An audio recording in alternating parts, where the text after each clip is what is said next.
Hello everyone, welcome to UPSC Warriors channel. This is Soundarya. We all know that Cyclone Dana is heading towards the coast of West Bengal and Odisha. It is likely going to make a landfall between Bhitarkanika Park and Damrapur today. So the wind speeds are expected to reach somewhere around 110 to 120 kilometers per hour with a rainfall of 200 mm. So this is something that is going to create a profound impact on the coastal regions. So let's understand the story of Dana. It all started with the formation of a low pressure system over the Bay of Bengal region, which then turned out into an intensified depression by October 22 morning, and this depression has now become a severe cyclonic storm of category 3, which is going to make landfall today. So what is the differences between these terms like low pressure depression, storm, cyclone and a supercyclone? So let's understand this with the help of studying the stages of cyclone formation. So these are some of the stages involved in the formation of cyclone, starting from incipient disturbance stage to depression, tropical storm, tropical cyclone and the supercyclone. Talking about the incipient stage. So incipient stage is the first stage of the cyclone formation where the atmospheric pressure will get decreased and the winds will converge. So these are the two things that you have to remember about the incipient disturbance stage. So what is going to happen in the incipient disturbance stage? We find that the temperature is increasing about 26 degrees Celsius so that the atmospheric pressure is getting decreased. Okay.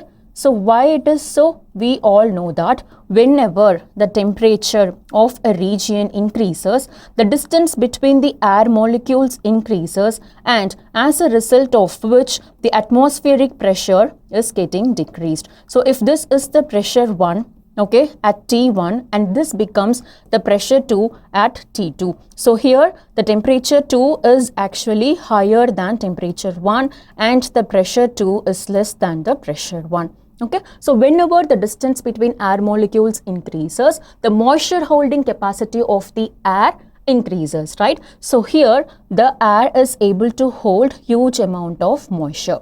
So what is happening here? Moisture rich air is getting formed because of increase in temperature. So now what happens after that process? The air is, rising to the higher levels. Why? Because of increase in temperature and the convectional currents. It forms the convectional currents where we can see that air is getting rising. Okay. So this is something that will lead to formation of a low pressure at the bottom.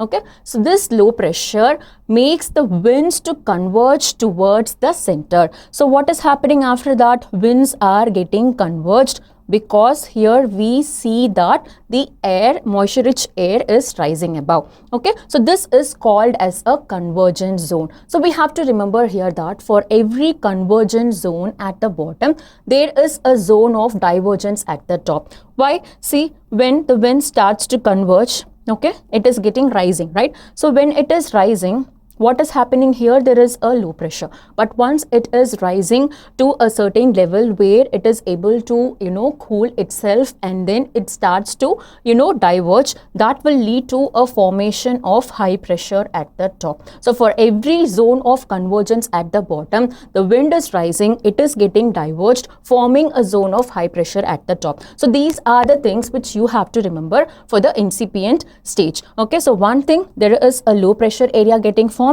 and the wind is converging. This is the early stage of cyclone formation, and you can see that there is a thunderstorm, but it is not very well organized. So what is a thunderstorm here? Thunderstorm is a weather phenomena which is associated with thunder, which is associated with rainfall, which is associated with the formation of clouds, mostly cumulonimbus clouds, okay, etc. So how these clouds are formed? When the moisture rich air rises, it gets saturated and leads to the formation of clouds, and the thunderstorms and other phenomena occurs with the release of latent heat. Okay, now moving on to the second stage, that is called as depression. In this depression, you have to remember two important things, that the winds at the high pressure convergence zone starts to rotate. Okay, so what is happening? The wind is starting to rotate at a central point. Clear? And there is a significant pressure drop with formation of organized thunderstorms. So how these winds are rotating. Okay, so we will understand this with the help of this slide. As I told you, whenever there is a zone of convergence forming a low pressure at the bottom, there is going to be a zone of divergence at the top, right? Okay, so this is how the winds get diverged. And there is a force called as Coriolis force, which is an apparent force that results in, or that makes the wind to get deflected, right? So it makes the wind to get deflected towards the right in the northern hemisphere and towards the left in the southern hemisphere. So now just imagine if this is the wind in the northern hemisphere and the Coriolis force is something that is going to make the winds deflect, right? So if a wind which is moving in this direction, because of Coriolis force, it is getting deflected to the right. Okay, so if a wind moving in this direction is getting deflected because of the Coriolis force to the right, now it becomes like this. So this is something which is represented in this diagram. Okay, so this is the northern hemisphere, so it makes the wind to get deflected towards the right. So instead of moving in this direction, the wind is getting deflected, so it is hitting the another wind which is again getting deflected, and this is how this deflection results in the circulation of the winds. So depression is a stage which is marked by rotation of winds around a central point, and the pressure is significantly getting reduced and the thunderstorms are getting organized. So what is mean by organized thunderstorms? Here you can see the band of rain bearing clouds getting formed. It is not just the rising of one column of air, but we have the rising taking place around this region, right? So now we have more organized thunderstorms, as you can see from this diagram, and this makes the stage of depression of cyclone formation. Moving forward from here, now we will see what is cyclone. It is nothing but a term which is derived from the Greek word called as cyclos, that is a coils of snakes. Since the wind starts rotating, rotation happens because of what? Coriolis force. Okay, so how we will define cyclone? As a system of rotating winds, okay, circulating around anti-clockwise and clockwise directions in the northern and the southern hemispheres. Fine. So what are the key differences between this depression and incipient stage? Depressions have more organized thunderstorms. Depressions have stronger winds and low pressure. Okay, and what are the similarities? Both form in the tropical regions, both involve decreasing atmospheric pressure, both can turn out into a tropical cyclones. Okay, so moving forward to the tropical storm and cyclone. These two terms are similar to each other, except that cyclone is a term which is used in the Indian Ocean, Southern Pacific and Australian regions, and tropical storm is the term used in the Atlantic Ocean, Northeast Pacific, North Central Pacific and Northwestern Pacific. Okay, so we know that hurricane is again the term used in Atlantic, Northeast Pacific and Eastern North Pacific. Now how this cyclone is different from depression, we saw earlier. See, the wind speed is something which makes it different from depression, and most importantly in the cyclone you have the formation of eye. Okay, so eye is clearly seen and that becomes the cyclone. Okay, so how this high region is getting formed, we will see it shortly. So what is the difference between depression and cyclone? The wind speeds are getting increased and the eye region is getting formed. So here you can see that in this particular region, when the wind starts to rotate, okay, and the wind starts to rotate, the depression is formed, right? And this central region where there is the column of rotating air that is formed is called as the eye of the cyclone. Okay, fine. So this eye is clearly seen in the stage of cyclone formation. A clear cloud-free center, there is no cloud because here the winds are rotating.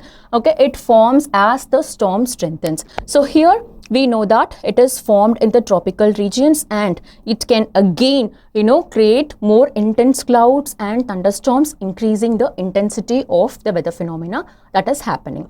Now, so talking about the classification scales, that just to give the difference between depression, storm, cyclone, supercyclone, etc. So talking about depression, the wind speed is somewhere about 61 km per hour. When it is a tropical storm or cyclone, the wind speed varies from 63 to 118 km per hour. For the hurricane or the typhoon, it is exceeding 74 kilometers. We know that these two are same, just the different, the regions in which it is going to impact are different, right? So this is about the Indian Meteorological Department's cyclone classification. It classifies cyclones as a severe cyclonic storms with winds exceeding 119 km per hour. So we know that Cyclone Dana has a wind speed, expected to reach the wind speed of 120 km per hour. So now, what are the differences between cyclone and a supercyclone? So we are near to the end of this session. Just the wind speed is going to vary and the impact that it is going to create is going to vary. So talking about the wind speed, we just learned that it is somewhere between 63 to 118 kilometers per hour. But if it is a supercyclone, the wind speed will exceed 150 mph. And what is the damage? It is moderate to severe damage, and it is going to cause a catastrophic damage. Talking about the rainfall, it is going to create heavy rainfall leading to flooding and landslides. Here it is extremely heavy rainfall leading to widespread flooding and damage. Okay, so storm surge is something which is common in both these phenomena. Whenever there is a low pressure zone, it is about to happen. Fine. So that's it for today. Thank you so much for watching. I hope you understand the stages of cyclone formation from incipient disturbance stage to a cyclone and supercyclonic stage. So if you have not subscribed to the channel, please subscribe. If you have liked this video, please like, share and comment. Thank you so much for watching. See you in the next video. Bye bye.